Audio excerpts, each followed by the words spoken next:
I feel like that this is another runoff of affirmative action that a lot of people aren't looking into. Like, they're so quick to like fight each other about race, but like, bro, no matter if you get it back, you weren't going to win unless you had the money to do so. That's why I feel like this is important. Like, I feel like people need to focus on that aspect.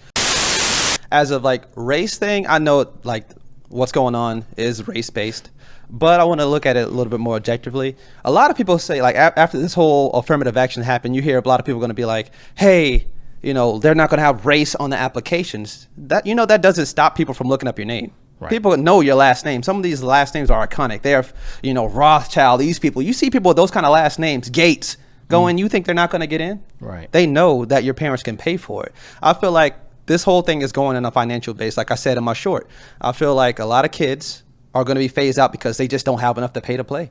I know you talked about legacy kids, and I feel like this is going to open up a door for more of. You can't just be smart anymore. You got to be smart with the right foundation. That's what it seems like where it's going.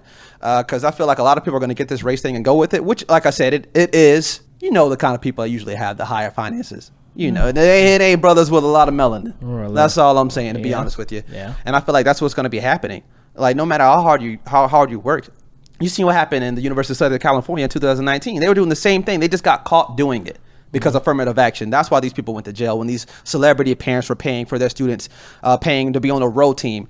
And like Keith said, half these kids weren't even going to school. They were still posting on social media. They weren't going to their classes. They were just fucking over their grades, while there was an eligible kid, smarter than that person, better grades than that person, that got phased out. They just didn't have enough money. These parents don't make contributions to these schools for nothing. People aren't buying telescopes for schools, $30,000 just to be nice.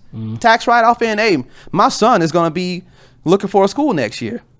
I gave $100,000 for a fucking telescope at Harvard, bro. I'm going to be looking at the dean like, hey, you like that telescope I bought you? You like that new science equipment I contributed? Hey, here's my son.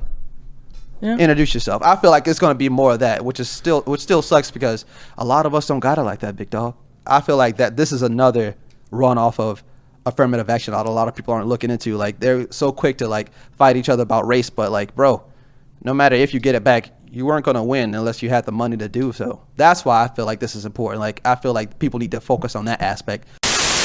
I respectfully disagree, and I'm gonna tell you why. Okay. Because there is this thing called student loans. Hey, student loans. Yeah. Right. There's this thing called student loans. And so because student loans exist, basically colleges are technically affordable for technically anyone.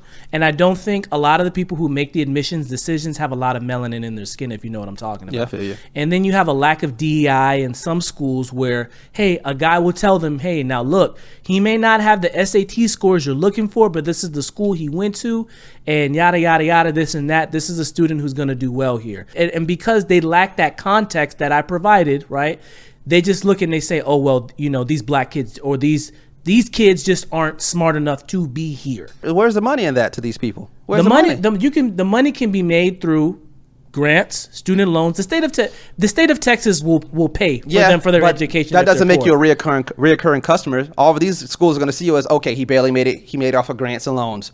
This kid, his parents pay for every fucking thing. It don't matter. They're gonna be reoccurring customers because we know his kids are gonna be able to pay for it because they obviously have the money. This dude survived off of grants and loans. I don't know if we should even let his kids in.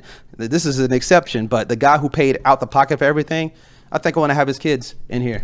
I don't think schools operate like credit institutions where they see who's going to pay the loan 30 years down the line. I don't think they operate that way. I think they more so operate within the fact that who, quote unquote, fits the bill of who's supposed to be here. Who makes us look good. Who keeps the institution in high regard. People don't look twice when legacy admins get in. They don't.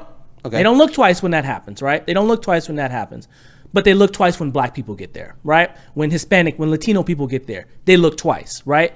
And so because that happens, yeah, they're more likely to bring in the legacies because really nobody questions that, right? Yeah. As we see with the whole affirmative action thing, nobody's questioning the legacies. People are questioning the niggas getting in, right?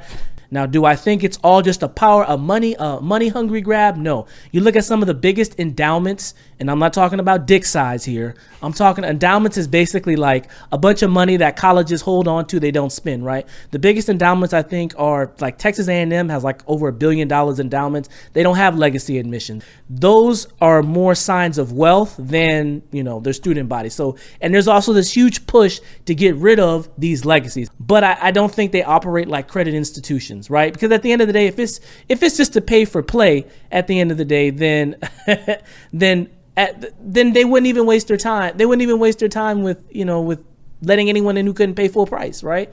But that's why that's why they fight in affirmative action, just because of that. That's how I feel. What's up, y'all? I'm Keith. This is your boy Eddie. And I appreciate you guys. Let's shoot it again. I messed up. What's up, guys? I'm Keith. And this is Eddie.